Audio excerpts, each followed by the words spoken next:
உங்களுடைய மணி அட்ராக்ஷன் உங்க வாழ்க்கையில மணி அட்ராக்ஷன் ஏற்படணும், செல்வ வளம் பெருகணும்னா நீங்க ஃபர்ஸ்ட் என்ன மாதிரியான விஷயங்களை மேற்கொள்ளணும் அப்படின்றத பார்க்கலாம். மேஷ ராசி, நீங்க எந்த விஷயங்களை மேற்கொள்ளணும் அப்படின்னு பார்க்கும்போது, ஃபர்ஸ்ட் ஆஃப் ஆல் நீங்க தன்னம்பிக்கையோட தைரியத்தோட இருந்தா மட்டும்தான் உங்களால எதையுமே சாதிக்க முடியும். அதுவும் பணம் ரீதியான விஷயங்கள்ல அந்த நிறை குறை, லாபம், சரிவு, நஷ்டம் ரெண்டுமே உங்களால சமாளிச்சு வெளியே வர முடியும்.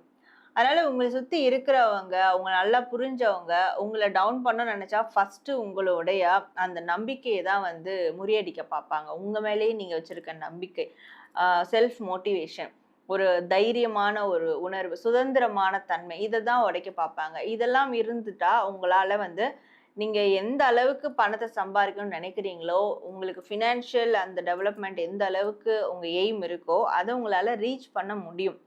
ஸோ அப்போ நீங்க தைரியமா இருக்கணும். அண்ட் மற்றவங்க மேல இரக்க குணத்தோட இருக்கணும்.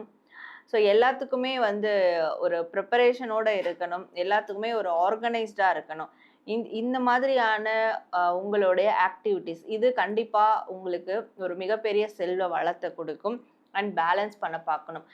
நிறை குறைகள், அப்ஸ் அண்ட் டவுன்ஸ் எதுவாக இருந்தாலுமே கடன் வாங்குறது கொடுக்கறது எதையுமே நீங்கள் வந்து பேலன்ஸ் பண்ணி கொண்டு போகணும். அதே மாதிரி மல்டிபிள் ஆப்ஷன்ஸ், இப்போ ஒரு பிஸ்னஸ் பண்ணுறீங்கன்னா அது வந்து ஃப்ரான்ச்சைஸ் கொடுக்கறது, இல்லை வேற அது பிரான்ச்சஸ் வைஸ் வந்து ஓப்பன் பண்ணுறது, இப்படி ஒரே இடத்துல முடங்காமல் பல வகையில் பணம் சம்பாதிக்கக்கூடிய அந்த வருவாய் ஈட்டக்கூடிய அந்த சோர்சஸை வந்து நீங்கள் உருவாக்கும் போது அது உங்களுக்கு மிகப்பெரிய அளவில் செல்வ வளத்தை கொடுக்கும். ஒரே குதிரைக்கு கடிவாளம் கட்டின மாதிரி ஒரே ஃபோக்கஸ்டாக நான் போயிட்டு இருக்கேன், ஒரே விஷயத்தை தான் நான் எய்ம் பண்ணி போயிட்டு இருக்கேன்ற போது கண்டிப்பாக பணம் ரீதியாக உங்களுக்கு டெவலப்மெண்ட் இருக்காது.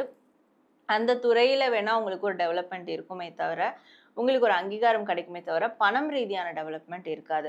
அப்போ பணம் ரீதியான டெவலப்மெண்ட் வேணும்னா செய்யற விஷயங்களை பிடிச்சு சந்தோஷமா ஸ்போர்ட்டிவ் மைண்ட் செட்டோட செய்யணும்.